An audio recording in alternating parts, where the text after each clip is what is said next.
პარლამენტში აქ გამომდინარე. სწორი გავაკეთეთ იმ ფონზე, როდესაც პარლამენტში არ შევიდა ლევან გაჩეჩილაძე, დათო გამყრელიძე, საგანელიძე, ისა რა ქვია, გუბა სანიკიძე, ძიძიგური ეკა ბესელია. შალვა ნათელაშვილი არ შევიდოდა. ეხლა ეკა ბესელია ჩემზე ვაშკაცად ვერ გამოიყვანდა. ბატონ შალვა, ხელფასი იღებდი, პარლამენტარის ხელფასი იღებდი. სორს ვაკეთებდი, პარტია რითი უნდა შემენახა. როგორ მოვიდა პარტია დღემდე ვერ გავიგე, ბიზნესი მაქვს, თუ ივანიშვილი მაფინანსებს. ჩემი სისხლი და ოფლით არის ეს პარტია დღემდე მოსული. სხვასაც სჭირდებოდა ალბათ ფინანსური სახსარი, თუმცა ისინი არ იღებდნენ. რა ფინანსური სახსარი, ვის გაუკეთებია ქვეყნისთვის, იმაზე მეტი რაც მე გაიკეთეთ. მარტო უფასო საშუალო განათლება რამდენი მილიარდი გაჩუქეთ. როდის დამთავრდა სკოლა საშუალო? როდის დამთავრდა საშუალო სკოლა? ბატონო, საშუალო სკოლა როდის დამთავრდა? 96 წელს. 96-ში, ხო? უფასო საშუალო განათლება ჩემ გაკეთებული რამდენი მილიარდია? ხელფასი არ მეკუთვნით აქედან? დენის ტარიფი რო შევამცირე 3 მილიარდი რო დარჩა ხალხში.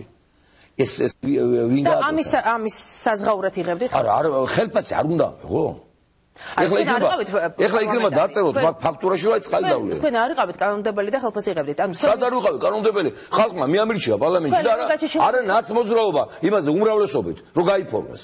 და დამჯდარიყავი მაგათ გორდზე და გამეფორმებინა, გამეправებინა პარლამენტი და იმისათვის რომ მე გეტყვათ რომ აი თქვენ რო არ დამჯდარიყავით პარლამენტში და მიგებაძათ გაჩეჩილაძისთვის, საგანელიძისთვის და არ შენლიყავით გარეთ, სააკაშვილი ვეღარ წამოიწყებდა ცხინვალის ავანტურას და აღარ დაგვარგებდით ცხინვალს. თქვენ ამ კითხვას დამისვავდით მე.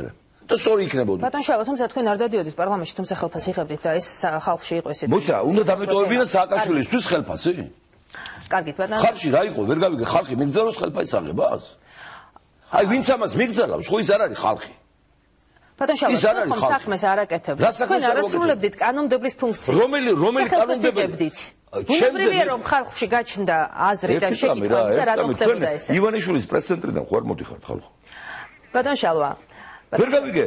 მე არაფერი გამიკეთებია, ქვეყნისთვის ხელფასი არ მეკუთვნის. ბატონ შალვა, მე ვარ ჟურნალისტი. მე არ ვიყავი არჩეული, ერთი წამი, მე არ ვიყავი არჩეული. და ამის ლეგიტიმური უფლება მაქვს. დეპუტატად არ ვიყავი მე არჩეული. თუმცა თქვენ არ შეხვედით პარლამენტში. რატომ უნდა შევიდე? საწერია რომ პარლამენტში უნდა შეხვიდე აუცილებლად და დაждდე და გაუправო პარლამენტის სააკაშვილებს. თუმცა რა სამუშაოსთვის იღებდით ამ ხელფასს, ბატონო შალვა? იმ სამუშაოსთვის რომ ესწრებოდით პლენარულ სხდომებს, თუ კი არ ესწრებოდით. ვის პლენარულ სხდომას ესწრებოდა, რა დაგიკეთა? რა დაგიკეთა პლენარულ სხდომაზე ვის დადიოდა? შედგენაში და მუშაობაში. თქვენ დემაგოგობთ გენაცვალე.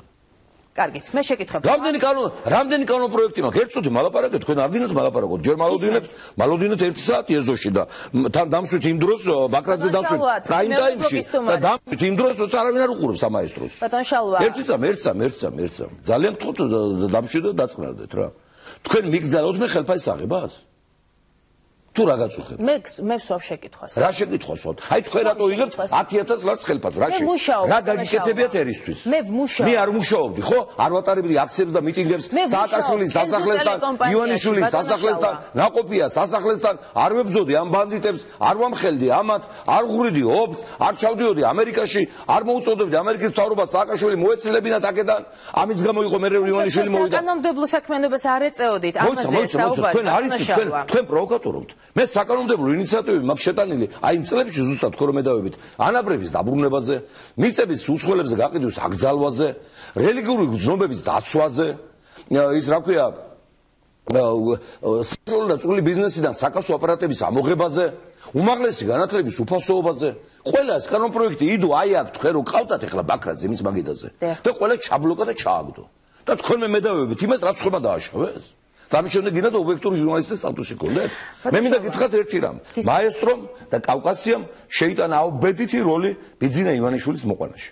პირადად თქვენ არა, მაგრამ მაესტრომ და კავკასიამ. თუმცა მაესტრომ მე გამოასწორეს თავის ობიექტურობით. კავკასია დარჩა ივანიშვილის ჟურნალებში. შეიძლება კორექტულად ბატონო შალვა. არა, თქვენ ჩემთან არაკორექტულად იქცევით და ჩემგან ვიტყოდ კორექტობას.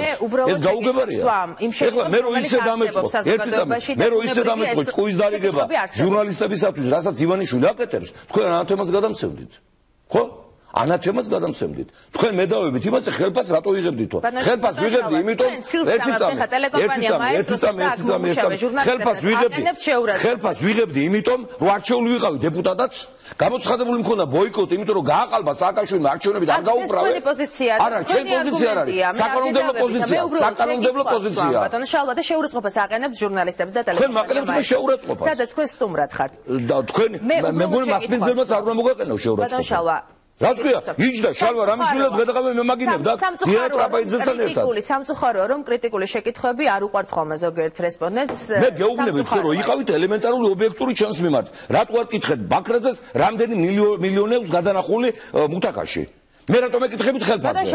რატო არ ეკითხებით ნინო ბურჯანაძეს სად წაიღო 30 მილიონი თურქული კრედიტი, რომელიც გამოიტანა ანზორამ? ნინო ბურჯანაძე ჩვენ ხუთშაბათს გვეყოლება. კითხავთ ამას? და რატო აპატია? რატო აპატია საკუთარ მამას 30 მილიონი? არ იქნებოდა რომ თქვენ დავით ბაქრაძესთან ჩვენი ინტერვიუ გენახათ და გეყურებიათ. რატო არ კითხეთ ბაქრაძეს? რატო ნამცხრების ცეხი მთელი თბილისის მასშტაბით? თქვენ პირველი ბლოკი ჩვენი არ გინახავთ. აქედან გამომდინარე თქვენ არ გაქვთ იმის უფლება რომ რამდენად ობიექტური იყო ჩვენი ეთერი და ხელფასზე. არც ერთი ხმარ მინდა თუ ხელფასზე მომედავებით. თქვენი იყოს ეს ხმები რა ჯანდაბათ მინდა ეგეთი ქვეყანა სადაც ხელფასს მიტოვებთ. ბატონ შალვა ჩვენ შეკითხვებს ვამთ. რატომ ეს შეკითხვები არა პროვოკაცია. ეს არ არის პროვოკაცია, არ არის სიმართლე. რატომ ხარ მოტივირებული ჟურნალისტი წინასაგან შეკითხვები დაწერილი თქვენ ამით რეიტინგს მე ვერ დამიგდებ საკუთარ რეიტინგს დაიგდებ. ბატონ შალვა ეს ჟურნალისტის საქმეა მოამზადოს წინასწარ შეკითხვები და მოამზადოს თემის. ობიექტური უნდა იყოს ყველას მიმართ. ყველას მიმართ თქვენ უნდა გეკითხათ ბაქრაძისათვის ბატონო ბაქრაძე ქვეყნის დანგრევაში თვეში რატო გქონდა 20000 ლარი ხელფასი? თქვენ ნახოთ ჩვენი პირველი ბლოკი და თქვენ კითხეთ თუ არა თქვენ უსაფრთხო განცხადებებს რატო გქონდა ბაქრაძეს 20000 ლარი ხელფასი? კითხეთ თუ არა? თქვენ კითხეთ თუ არა რომელიმე ბატონ შალვა დავით ბაქრაძე თუ კი მე ვკითხავდი ამ შეკითხვას დაუსვამდი ის მე ალბათ მიპასუხებდა რომ ის უფლებამოსილებას ასრულებდა და ის იყო პარლამენტის უფლებამოსილებას ვასრულებდი ვამხელდი მაგათ პარლამენტს კარგით გადავიდეთ მაგათ ხელისუფლებას ბატონ შალვა თუ შეიძლება ხო ჩემი ხელფასი მოგჭა ეხლა რაზე გადავალთ მითხარი